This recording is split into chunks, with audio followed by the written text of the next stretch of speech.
is Ethan Crumbley, a mass shooting suspect facing multiple charges in Michigan. We are all here because of me. Cannot stop myself. I am a really bad person. On November 30th, 2021, 15-year-old Ethan opened fire at his Oxford high school, fatally injuring several students and teachers. Teenager accused of killing 4 students at a Michigan high school will be in prison for life without parole. Ethan reportedly used his father's 9mm handgun, who called 911 once he found the gun missing. Within minutes, first responders arrived at the scene. They evacuated everyone to safety. Yeah, we're here.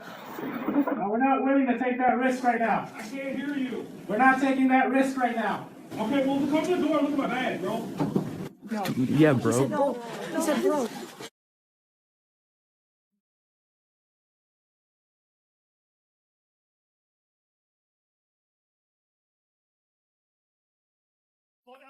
Tragically, it was too late for 3 students who died at the scene. A 4th succumbed to his injuries later at the hospital. Ethan was arrested shortly after the shooting. Stop it, why did you stop it?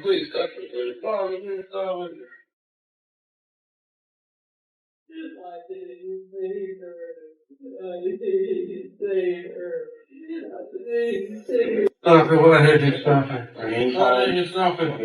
Why did you stop it? I don't you stop it, please stop it. Stop it, please stop it. Please stop it, please stop it. Why did you stop it, God? Why did you stop it? Why did you stop it, God? His parents were called to the station, where they confronted him. However, Ethan's only concern was his cat, Dexter.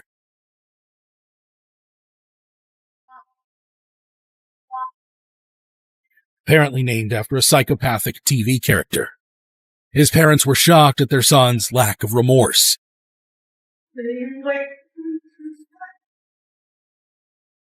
Ethan was charged with first-degree murder and terrorism.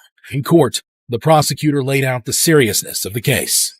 But everyone else is here in this courtroom today because this defendant made the decision to kill 4 other people and to take their lives instead of his own. Ethan's chilling journal and text messages were presented as evidence. It contained a list of things he needed for the shooting, including pistol mags, a mask, and a knife. His desires for the shooting were written in graphic detail. So in the margin there, it says, I wonder what life in prison will be like. And then throughout this page, the defendant write a list of items that appears that he plans to take on November 30th. Yes. Tell us about that thing. It says 1 9mm pistol, extra mags. And then to the right, it says half blood, and the word underneath that, it says fuck. And then 2 to 5 Molotov cocktails, 1 to 3 powdered, I believe it's NOS flares, pair of gloves, a hat, jacket, mask, knife. Ethan wrote that he wanted his victims' parents to suffer. I want for the parents to see their kids burn to ash and bawl their eyes out. He also mentioned a failed plan of kidnapping and murdering a girl next door. I started making a plan. It was a plan to kidnap and kill her. I talked to find out where she lives and found out she lives a 5-minute walk away from me. I made this plan to break in the BR bedroom at night and kidnap her with an industrial-sized garbage bag. A week before the shooting, Ethan did a bunch of Google searches about prison sentences in Michigan. He Google searched, what is the worst prison sentence you can get in Michigan? And what about item 9? He wrote, what is a life sentence for a 15-year-old? And that's what he actually searched on his phone in Google? Yes, that's what he entered, correct. And this was 1 week before the shooting. Yes. What about item 11? What is the sentence for a 15 to life? One day before the incident, he recorded his thoughts and plans for the shooting. Walk to the dividend between the boys and the girls' bathroom. I will have my bike jacket on, and I will walk behind someone, and I will shoot a bullet in their skull. I'm going to open fire on everyone in that hallway. The hallways are too jam-packed. I want to try and hit as many people as I can. I will reload, and I will find people hiding. I'm going to teach them a lesson of how they're wrong. Ethan went on to say how he couldn't get the idea of killing people out of his mind. His school principal took to the stand. She recounted how she desperately tried to save one of the victims. It was crushing, and I had to help him. I just needed to save him for his mom, but I needed him to hang with me. I could taste his blood. There was so much blood. It was all over me. Ethan initially pleaded not guilty on the grounds of insanity. He had several chaotic meltdowns while in custody. Why did you stop it? Why did you stop it? I don't you stop it. Please stop it. Please stop it. Please stop it. Please stop it. Please stop it. Why did you stop it? While one time he asked for help, the other time he kept yelling, "Oh God, why didn't you stop it?" and "I'm sorry." Why did you stop it, God? Why did you stop it? Why did you stop it? A mental health expert said Ethan had a psychosis episode and deemed him mentally ill. Someone who's saying, God, why didn't you stop it? And that's exactly how psychosis works. You engage in an action and somehow you don't understand the outcome of the consequences. He's having a panic attack and a break with reality. A school senior also said that Ethan was often bullied and picked on. He was like, it's a shooting at the Oxford High School. And I was like, nah, this is a joke. And he was like, no, bro, this is serious. Do you know any of the students? Do you know who this 15-year-old is who did the shooting? No, I do not know who he is, but I have seen him around the school. And he's a kid. You know, he's the regular kid that goes to school, you know. He's been picked on and stuff like this. So when a kid has been picked on and stuff, people's bullying him, you're going to get this. You're going to get this reaction. However, Ethan later confessed and pleaded guilty to all charges. Is it true that your actions on November the 30th, 2021 caused the deaths of Madison Baldwin, Tate Muir, Hannah St. Juliana, and Justin Schilling? Yes. At his sentencing, families of the victims addressed the guy who killed their loved ones. As I don't wish death upon you, that would be too easy. I hope the thoughts consume you and they replay over and over in your head. While the mother of one victim wished for a worse punishment than death, the father of another asked the judge to sentence him to life. His blatant lack of human decency and disturbing thoughts on life in general do not in any way warrant a second chance. My son doesn't get a second chance, and neither should he. I'd really like an opportunity to physically show him how much pain he has caused me and my family. But in a civilized society, governed by complex laws such as ours, this type of display is not permitted. But you can rest assured, you piece of shit, that baby bird screams would pale in comparison to the screams that you would exude if I were only able to show you. A remorseful Ethan spoke to the victims' families and apologized for the pain he caused them. My actions were because of what I chose to do. I could not stop myself. I am a really bad person, so I really am sorry for what I've done, for what I've taken of them. I cannot give it back, but I can try my best in the future to help other people, and that is what I will do. Now, it was time to learn his fate. Sentence of the court is that the defendant shall serve the rest of his life without the possibility of parole with the Michigan Department of Corrections, credit for 8 days served. Ethan Crumbley was sentenced to life in prison without the possibility of parole, plus an additional 24 years. Later, his parents, Jennifer and James Crumbley, were charged with involuntary manslaughter.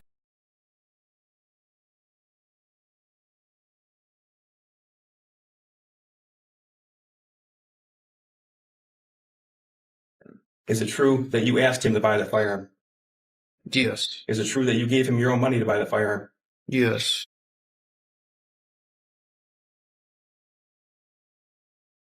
Just days before the shooting, the parents fled after the shooting and were arrested while hiding in a friend's shop. Both were convicted in separate trials. This was the first time in American history that a parent was criminally charged for a mass school shooting committed by their child. While Ethan will spend the rest of his life in prison for shooting up his school, what happens when you fatally attack your teacher? Like in the case of Willard Miller and Jeremy Goodale, who were facing murder charges in Iowa. According to reports, the two 16-year-olds assaulted and killed their Spanish teacher, Noema Graber, at a park in Fairfield. Her body was covered by a tarp and dumped beside a railway track. The two teenagers went on to brag about their crime on social media. Both were arrested less than a day after Graber was reported missing. The murder weapon, a baseball bat, was found in Miller's room. Their motive? Well, it turns out Graber gave Miller a bad grade in school, so he decided to take revenge, along with his best friend, Goodale. During interrogation, Goodale said he was supposed to be the lookout while Miller carried out the assault. Discussed general plan of like I'll stand up here, look out, walk up behind her, and then I think we walked back out onto the trail to wait for Ms. Graber to show up. However, out of panic, Goodale also got involved in the assault. Both teens pled guilty to first-degree murder. At his plea hearing, Goodale recounted what really happened that day. On November 2nd of 2021, I met Willard Miller at Chautauqua Park. I understood that he had the intent to kill Mrs. Graber. Shaden had brought a bat, among other supplies, to go through with the murder. And after he had struck Nohema Graber, we then moved her off of the trail, where I then struck her, and she died as a result. At their sentencing, both Miller and Goodale apologized to the victim's family, while Miller showed no real emotion. I would like to take this opportunity to wholeheartedly accept responsibility for the role that I've played in the murder of Nohema Graber. I would like to apologize for my actions, first and foremost, to the family. I'm sincerely sorry for the distress that I've caused you and the devastation I've caused your family. And from the bottom of my heart, I am sorry for your loss. I'm sorry to hear about Paul Graber. Goodale was more remorseful. Every day I wish I could go back and stop myself, prevent this loss and this pain that I've caused everyone. Finally, the moment of truth arrived for the teens to find out what was in store for them. That the defendant, Willard Noble Chayton Miller, should be sentenced to life with the possibility of parole after 35 years. And sentencing a juvenile first-degree murder, the defendants shall be sentenced to life with the possibility of parole after 25 years. Both were sentenced to life in prison, with Millard eligible for parole after 35 years and Goodale after 25 years. While Willard Miller and Jeremy Goodale shocked the whole community with their horrific crime, how does it compare to the actions of Michael Swanson, a double murder suspect in Iowa, on November 15th, 2010?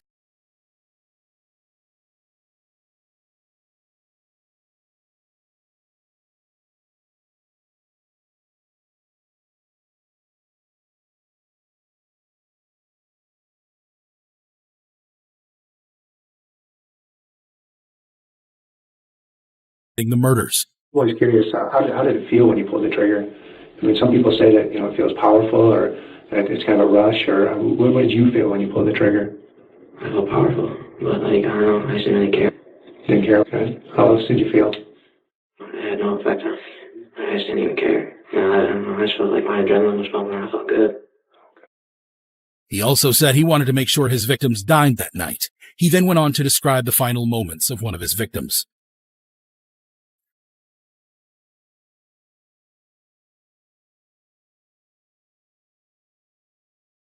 Swanson was charged with robbery and first-degree murder. However, he had this shocking reaction while being escorted to the courtroom. His defense initially sought a plea of insanity due to his history of untreated mental health issues. You cannot hold him legally responsible for a condition he's born with, and that's exactly what happened. A doctor who puts in his report that without antipsychotic medication, he's going to rob people, he's going to use weapons and commit violent acts, yet they let him out without any kind of medication. I mean, that to me is the failure of the system. Swanson's psychologist also took the stand, where he described his obsession with murder.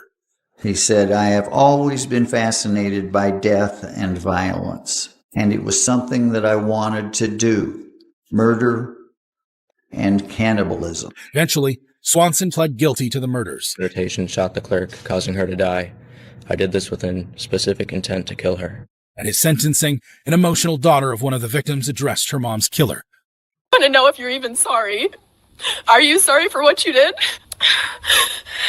My mom was not only completely 100% innocent, but she was also a defenseless woman when you came in with that gun.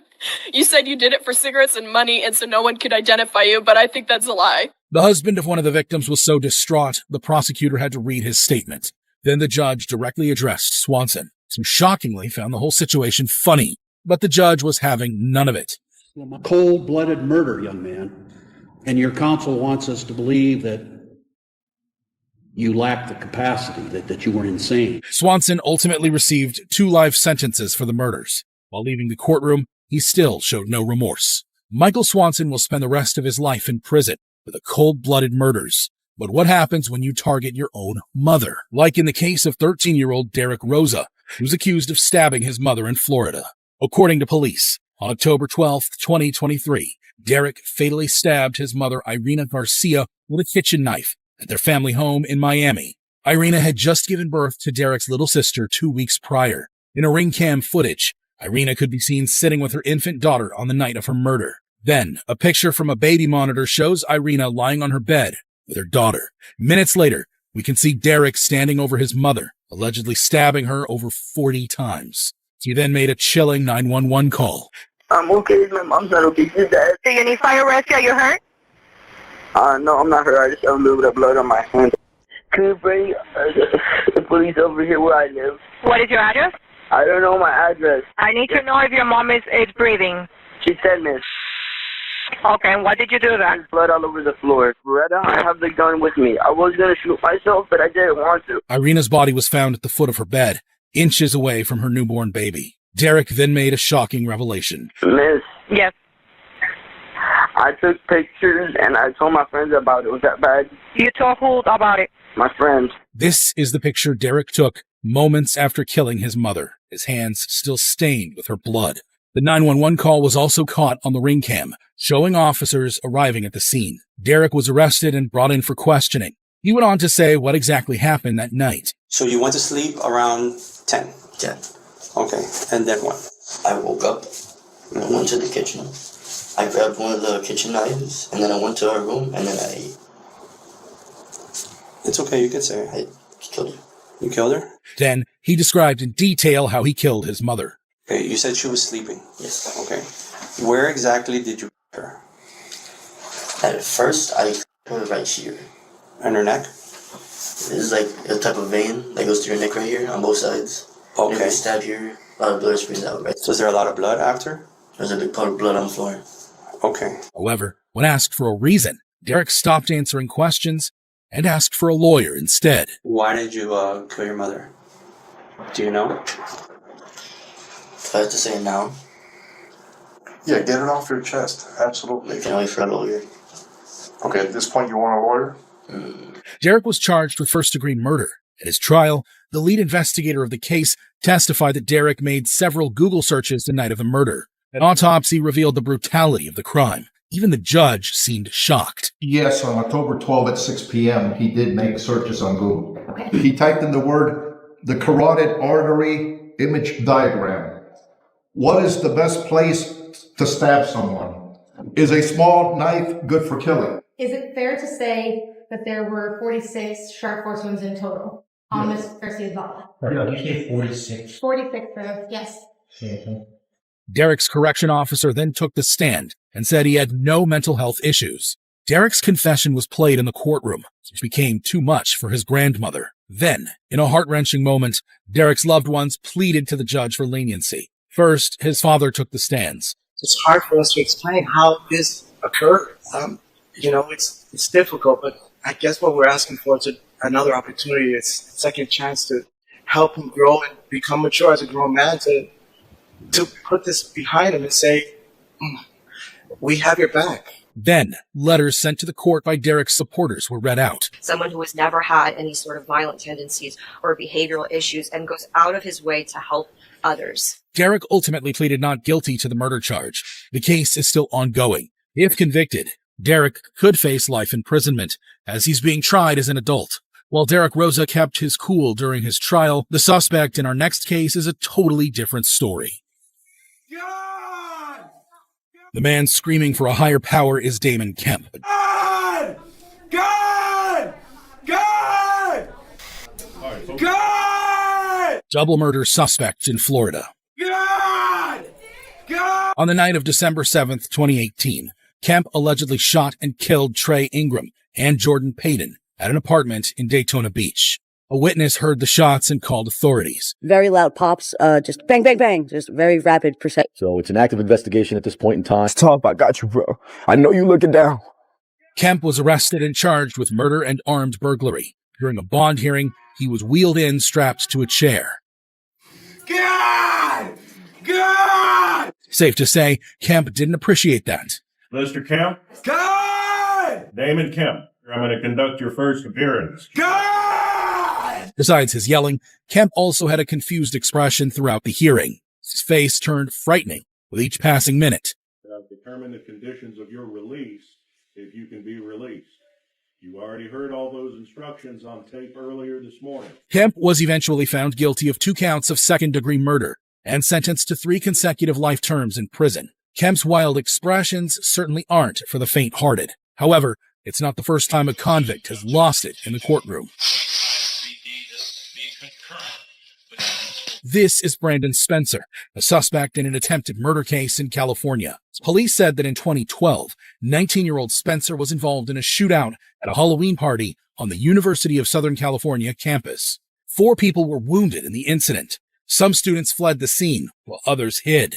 Reportedly, Spencer also ran with them, but was eventually captured by the LAPD. He was charged with 4 counts of attempted murder. During his trial, the prosecution argued that Spencer, a known gang member, fired into the crowd in retaliation against a rival gang member. That if you are so intent on killing someone that you're willing to shoot them and at the same time open fire into a crowd.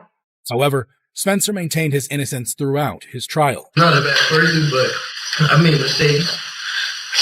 But I'm not just some gangbanger that you tried to portray me as. But the jury was having none of it. Spencer was found guilty of all charges and sentenced to 40 years to life in prison. As the judge read the sentence, Spencer completely lost it. This is Penal Code Section 12022.53D. This is to be concurrent.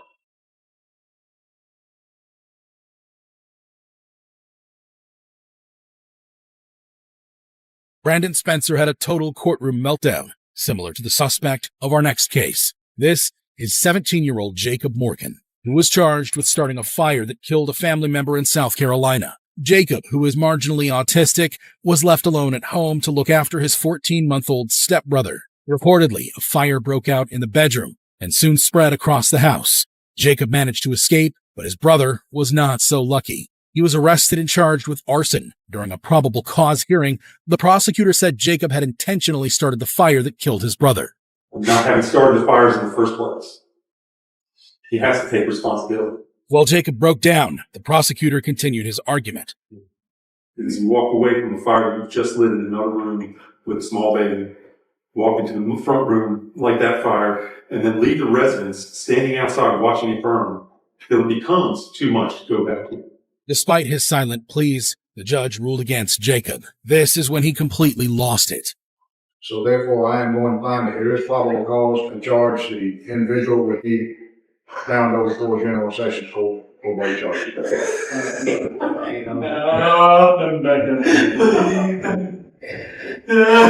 Jacob later pleaded guilty to involuntary manslaughter, 3rd-degree arson, and unlawful neglect of a child. He accepted an Alford plea, allowing him to accept the punishment without admitting guilt. In his sentencing, Jacob maintained his innocence.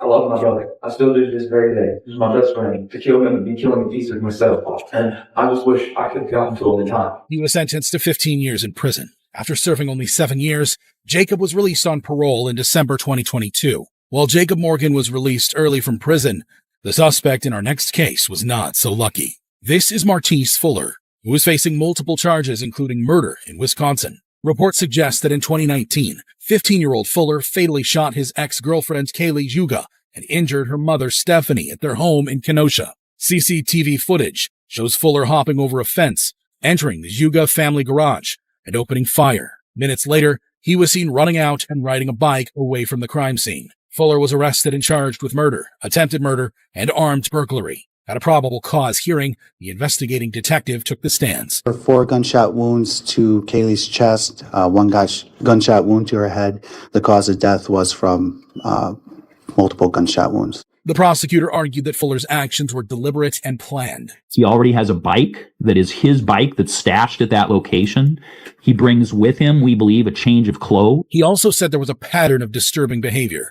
Fuller regularly stalked the victim prior to the shooting. A friend of Kaylee testified that even after she broke up with Fuller, he kept trying to meet her. I told her not to go outside because I was afraid of him hurting her. I begged her to wake up her parents. She wasn't going to, but eventually she did. Kaylee's boss said she lived in constant fear of Fuller. She also quit her job due to regular harassment. Then Stephanie took the stand and recounted the night her daughter was murdered. I heard a shot. I stopped in my doorway and I looked at him and I said, "Oh my God, Mark, please."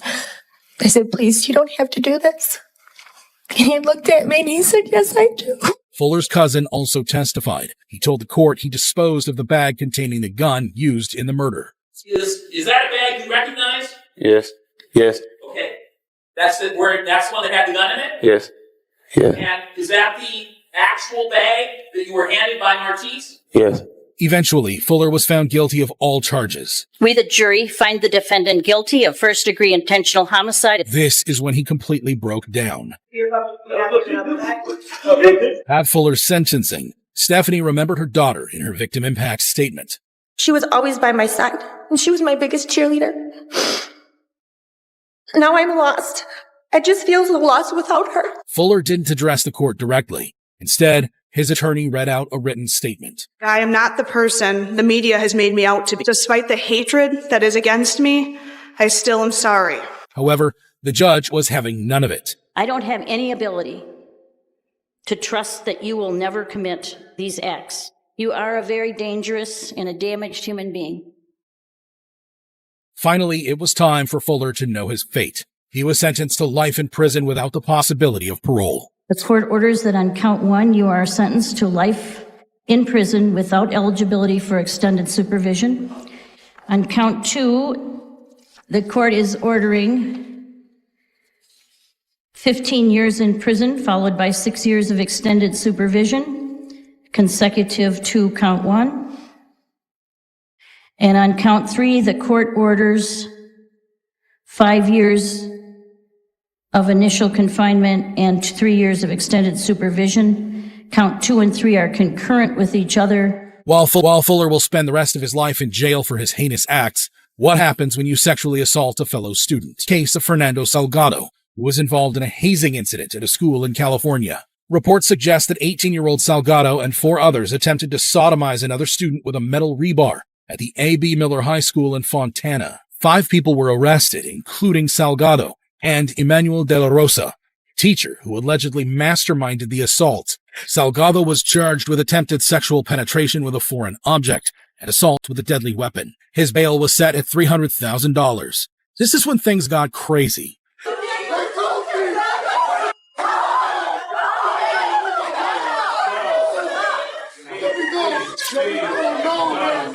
Salgado begged to go home. His family, too, reacted to his meltdown.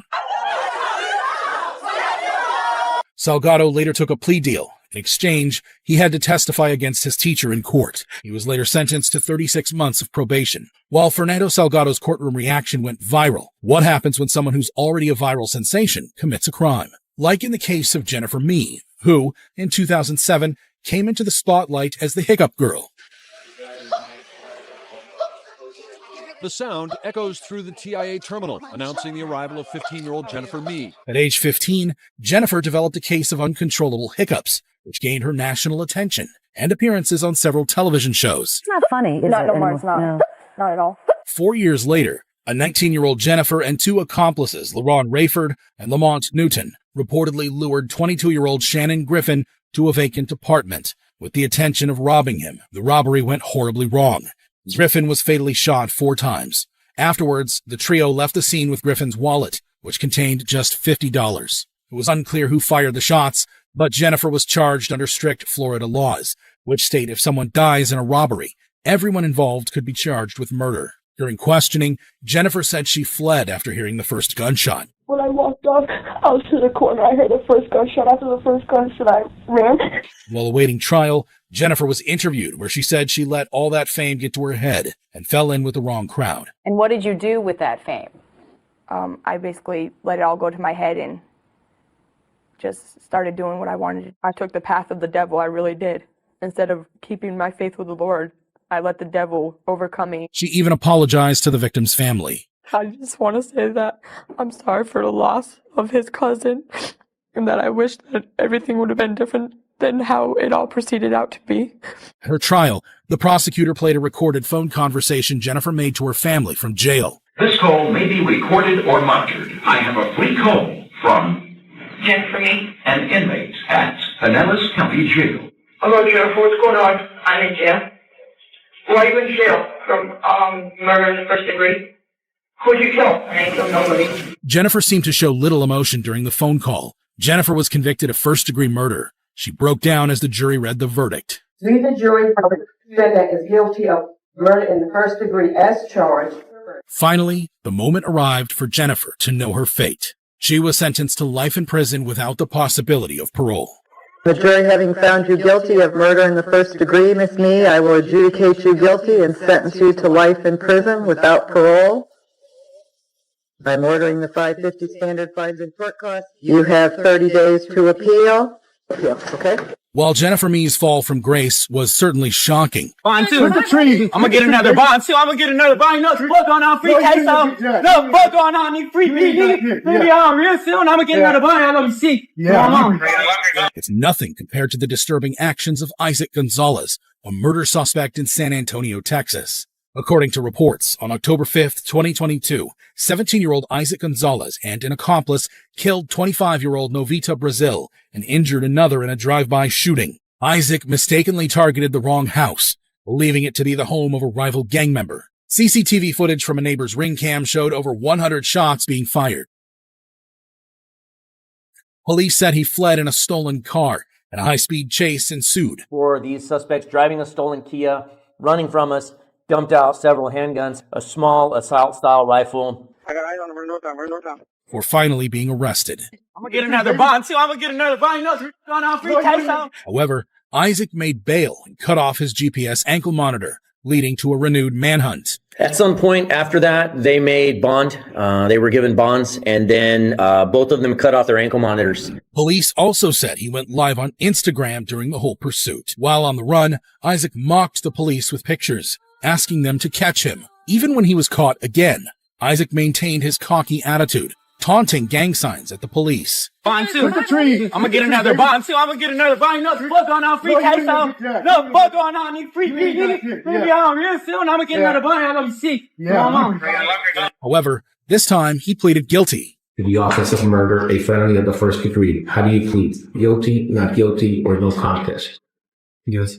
His sentencing, the survivor of the shooting, Teresha Howard, gave a heart-wrenching victim impact statement. The entire house lit up like fireworks. I was in pain and realized I had a gaping hole in my leg. The bullet had went straight through. Howard said she tried to save Brazil, but the shots continued. Right when I was going to reach over and roll her over to see if she was breathing, the bullet started spraying again. Eventually, Isaac was sentenced to 40 years in prison for the murder and 20 years for aggravated assault. He'll be eligible for parole after serving half his sentence. While Isaac's blatant disregard for the law certainly drew nationwide attention, what happens when family members and friends disrupt court proceedings? For that, we go to Broward County, Florida, where a high-speed car chase is underway. Police said 3 teenagers stole the car and led cops on a pursuit before ditching the vehicle and fleeing on foot. Minutes later, 2 of the 4 ended up stealing another car, which they later ditched and escaped on foot. 1 teen jumped a fence and tried to hide, but it was game over when a police canine arrived on the scene. Both the teens were arrested. The 3rd teenager was caught shortly after. All 3 were charged with vehicle burglary and ordered to remain in a secure juvenile facility for 3 weeks. However, that did not sit well with one of the teens. After he was taken out of the courtroom, his mother said the teen had mental health issues and needed medication. I am his mother and he is his father. However, what happened next shocked everyone in the courtroom. The convicted teen's family and friends created a massive scene, causing all sorts of trouble. A parent stepped in to calm them down, but to no avail. Soon backup arrived, and 6 15-year-olds were taken into custody. 2 were charged with direct contempt and sent to juvenile detention for 5 days, while the other 4 were allowed to leave. While the teens were fortunate enough to get a lighter sentence, the suspect in our next case was not so lucky. This is Conrad Schaefer, who's facing multiple charges in Florida, including murder. According to reports, 15-year-old Conrad and a group of friends terrorized Osceola County for over 15 days with a series of shootings. Tragically, 2 lives were lost. 17-year-old David Guerrero was allegedly shot by Conrad because he thought it would be cool to kill someone. A few days later, Conrad and his buddies lured and killed 22-year-old Eric Rupnarin in a home invasion robbery. Rupnarin was allegedly shot in the face, after which Conrad proceeded to stab him with a kitchen knife. Conrad pleaded guilty to 2 counts of first-degree murder. At his sentencing, the prosecutor described the veracity of his crimes. He said Conrad's actions were deeply disturbing. There is something deeply disturbed about Conrad Chicken. A victim's grandfather took the stand and addressed his grandson's killer. Eric was my grandson. He was my helper to me and my wife. At this time, my family and I had no intention to forgive the guilty. Then, Conrad addressed the court and the victims' families. He apologized and wished he could undo everything. I would just like to apologize to the families that I've hurt. I know that y'all never forgive me, and I don't expect you to. I know if I was in your position, I'd feel the same way. Finally, it was time for Conrad to know his fate. He was sentenced to life in prison, with a possibility to review after 25 years.